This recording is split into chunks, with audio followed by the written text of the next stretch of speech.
What is the message towards women that are considering joining? What do we want to tell them or? The tide is turning. It used to be called a man's game. Yeah. It isn't a man's game anymore. Yeah. Construction's the second highest paid sector in the UK at this moment in time, but people don't realise. That's very promising. The only sector that's higher is banking. What do you think about the day today? How did you like it? It was fantastic. Again, I was only asked to join the judging team probably 5 weeks ago. So it was quite last minute, they wanted someone else to come in because there was so much. The numbers were going up and up and up, but it was fantastic. I was quite nervous this morning because I know I've been in the industry a long time, but you still get those nerves that you don't want to let them down. You don't want to let the operators down because they put a lot of time and effort to be here, and they had to go through all different levels and finals to be to the actual final here. But it was really good. I thought the standard was massive, very, very high. Very glad I wasn't one of them because I could see a few nerves out there, but I was nervous myself. But fantastic day, and it was fantastic to see Hannah win it. I thought she was very level all through all the different games and all the different tests that she had to go through. I thought she'd done it with grace. I thought she'd done it with finesse. Very, very close between her and her father. Yeah. But it was great to see because it shows the tide changing in construction. Women in construction is getting bigger and bigger and bigger. Yeah. And it just proves that today with Hannah. So it's great to see. It's good. With the level of skill shown today, I certainly wouldn't want to be the judge because it was fantastic. It was. What was the hardest for you? Splitting them, because a lot of them, especially with our father and our brother and Jamie and Patrick, they were so close. It was finding that divide between how to split them, and it did come down to seconds. Because I know a lot of the activities weren't time based, but the two of them were. So there was only like a second, 2 seconds between the difference. But you also had to mark the finesse and the safety and the tracks not jumping and observation and the safety, being safe and observant, because you could have the quickest time, but if you're not looking around you and you're not being observant and you're not doing it in a safe manner, it's not what you do on a day-to-day basis. So there's a lot of things to look at. It wasn't all about the time, but it was good. They had to tick all the boxes. All the boxes. This is why we stood for 5-10 minutes afterwards, and we just made sure we all decided. I don't think that a lot of us were on so different marks. There wasn't like one person was saying 6 and one was saying 10.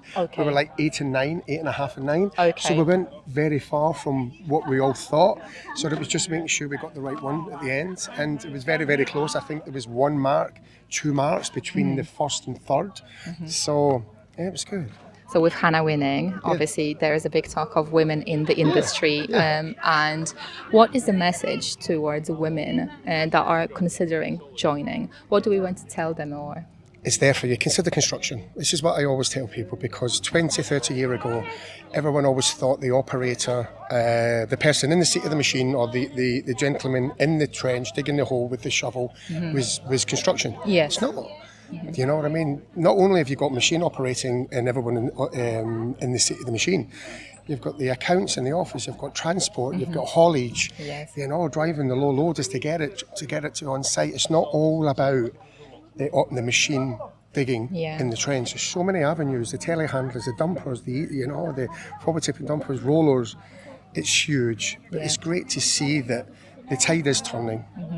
It used to be called a man's game. It isn't a man's game anymore, because the major projects that are going on now in the UK is just huge. When I come to England in the 80s, it was motorways. Now it's HS2, Thames Tideway, the Commonwealth Games in Birmingham. There's just so many major projects going on. We need the people. So the demand for operators has gone way high, because the projects are there to work on. All the superstars of the 70s and 80s are retiring, so we need the new breed of operators. Doesn't matter their walk of life or the backgrounds of what they were doing before. They want to change. Construction is the second highest paid sector in the UK at this moment in time, but people don't realise. That's very promising. The only sector that's higher is banking. So if anyone thinks if you work in construction, you've not done well at school, or it's a low paid job, look again, because A lot of people are changing what they're doing to come into construction. So if you don't want to do banking, bank your chances Bank your in chances. Look at construction construction. and look at all the different avenues you can work in. And there's major projects across everywhere, from Scotland to the Midlands, all the way down to London. There's avenues out there, so give it a look. We do have several women joining our training facility in Glasgow, doing a heavy machinery, doing ADT and excavator. Yeah. So we hope that your message is positive and It is, again, the demand for operators hasn't been any higher than now. And the supply doesn't match it because we haven't got the operators. Because as I said before, they're retiring, so we need the new breed. So the more women in construction, the better, because we want to fill those seats, but we want to do it with quality as well as quantity. Yes. So it's all down to the training, it's all down to the mindset, it's all down to wanting it and getting your head down and learning it. Yeah. You've got all those attributes, and you've got the passion, and you've got the drive, and you want to learn. yeah. That's all you need in construction. So from us as a training centre, we have to deliver fantastic standards so that we can send people that have got the knowledge and they feel confident in joining the world and they don't feel alone, they will not change their mind. Yeah, exactly, because again, it's getting the guys and girls site ready. Get them as the highest. Training isn't training to pass a test. Training is going beyond that, because the test is a high standard. Yeah. But once you get on the site, it's a total different kettle.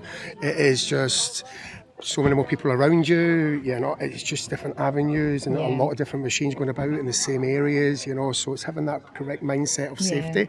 So the training is the foundation to give you a career in construction, and it's huge. So with that positive message, we hope to deliver a great difference, big difference in the future and deliver. Yeah, definitely, 100%. The future looks bright. The future looks bright. Yeah, definitely. Thank you very much for the No worries. time. All right. Thank you.